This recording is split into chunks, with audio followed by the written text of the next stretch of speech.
just tripped up some gaffer tape. Not to worry. Good evening, everybody. Welcome to the Big Tent, as we call it in Bollington. Lovely to be here. I can't see anybody out there because of the lights. Now, they always say a comedian, you know, knows within the first 15 seconds after his first joke how he's going to be received. So you might just have to start the car for me. You ready? Okay. Two monkeys in a bath having a bath together. And one goes, ooh, ooh, ooh, ooh, ooh, ooh. And the other one says, well, put some cold water in. I think we're all right.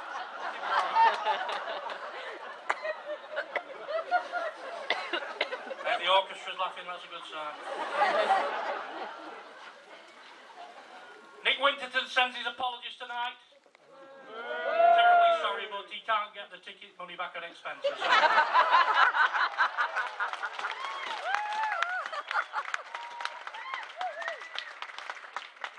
a fine man, really, don't worry. And I've been asked to announce again by Nick, our artistic director, that you must not take photographs of the orchestra for security reasons. Social security, that is. And he also offers his apologies for having to cancel the Bollington's version of the river dance. Apparently a couple of lads drowned during rehearsal. But not to worry, there we go. We had a great evening tonight, and later on you're going to see what happens when Mr. Bean starts trying to do ballet, and from the Calendar Boys, and we got on there, a couple of the lads, we got Michael Chadwick, our local newsagent. Michael, of course, is known by his staff for being a little bit, he's not mean, but he runs the business right, but he was up a ladder the other day, cleaning the first floor windows, and he took the chamois leather out of his pocket and dropped 10p, and he went down the ladder to pick it up and it hit him on the head.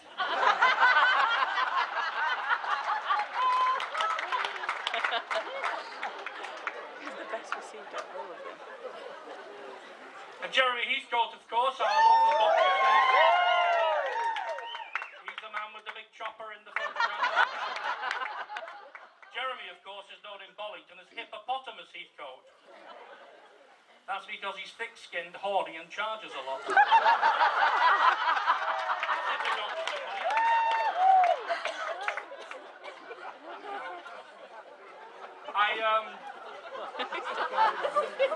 You can see me, can you? I'll just move that, hang on.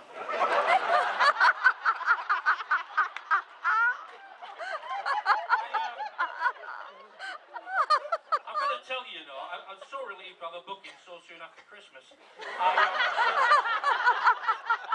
my last appearance was at the Titherington Club when I was the comic for the Titherington, Bollington and Pot Shrigley Transvestite and Cross-Dressing Society. And I must say how nice it is to see so many familiar faces. Really, really nice. We could remember, Bollington's a wonderful place, you know, absolutely wonderful place. I was in the Spinners' Arms the other week, and two guys came in. One had a canvas bag, and there was obviously some movement in the canvas bag. And one guy said to her, he said, what have you got in the bag? He said, I'm taking some ferrets to Chelford Market. He said, if I guess how many ferrets are in that bag, he said, will you give me one? He said, if you guess how many ferrets are in this bag, you can have both of them.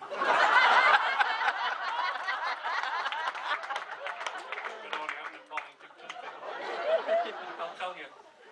Nick Winterton, who we mentioned earlier on, was up at the Mount Hall canvassing for votes a couple of weeks ago, and he's walking around the nursing home.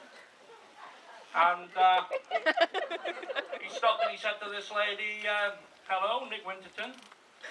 And she just stared at him blankly. And he said, do you know who I am? She said, eh? He said, do you know who I am? She said, do you know who I am? And the lady said, go and see Matron, she'll tell you.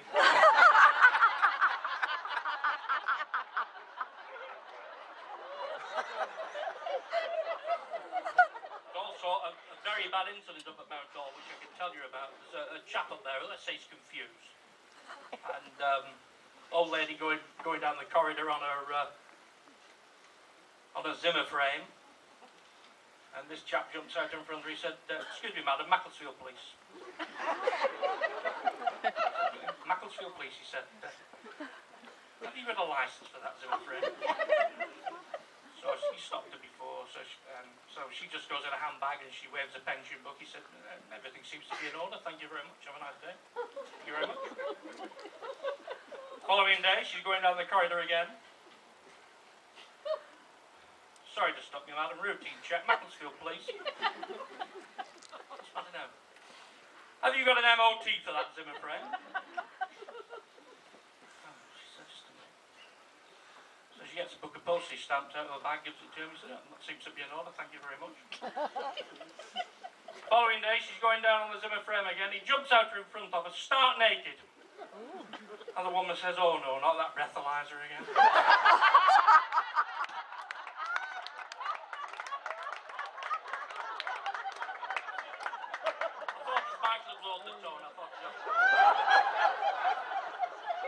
Michael, of course, has spent all day doing his hair and left it at home.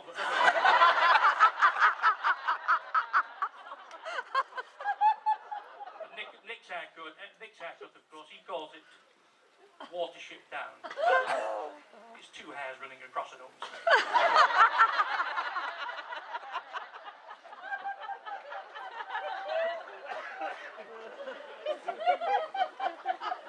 Two men in a pub in Bollington.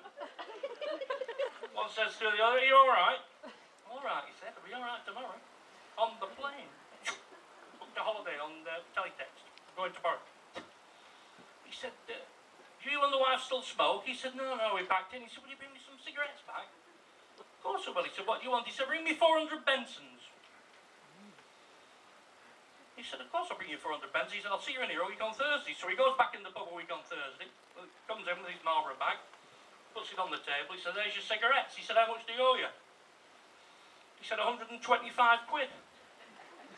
He said, where have you been on holiday? He said, Exeter.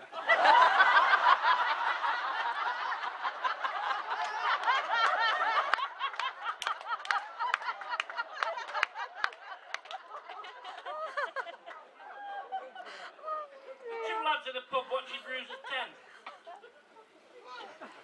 Two Irish lads, actually. I'll tell you it's an Irish joke. If you don't know Irish people, then I'll be offended.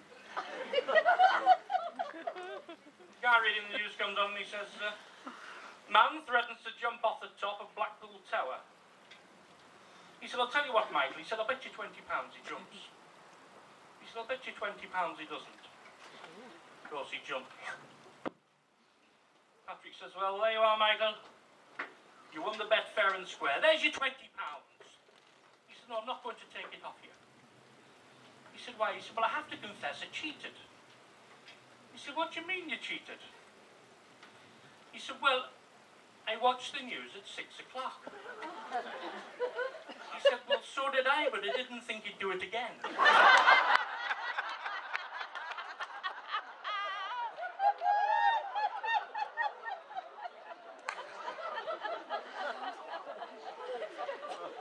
I got to go, Nick? Oh, can I stay? Let him stay! I don't know. I'm just trying to think of some that I can tell quite without getting in trouble. Oh! Two Jehovah's Witnesses going around Bollington. Sunday afternoon, the curtains are twitching. What are they going to do? Anyway, the blokes, these two people having no luck at all. And they get up to Lord Street, they've been to about 200 homes, nobody's answered the door. Knocked on the door. Man comes to the door, he says, yes? Jehovah's Witness. He said, come in, lad. Come in. Come in. Sit yourself down. Very surprised with him. He said, would you like a cup of tea? I said, well, that's very kind of you. He said, would you like some scones and a chicken sandwich? He said, that's wonderful. He said, thanks very much. So he shouts through the kitchen. He says, Maureen, he said, another couple of cups of tea, some scones, and bring these lads some chicken sandwiches through. So she comes through with this huge tray of tea and sandwiches and puts it on the table. And she says, there you are. And they're absolutely nonplussed, these Jehovah's Witnesses. And the bloke says to them, well, lad, he says, come on, tell me what this Jehovah's Witness thing's all about. And the bloke replied, I don't know, I've never got this far before.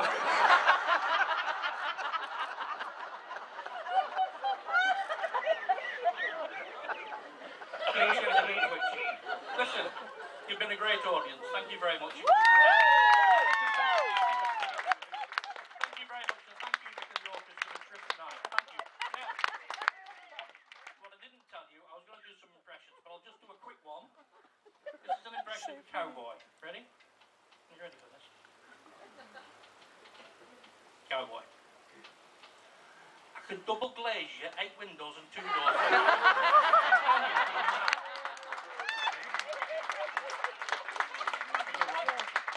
Now, I'm going to be joined on stage by 2 lovely ladies, and I'm now going to master the art of quick change, I think, if I can find out to take this off.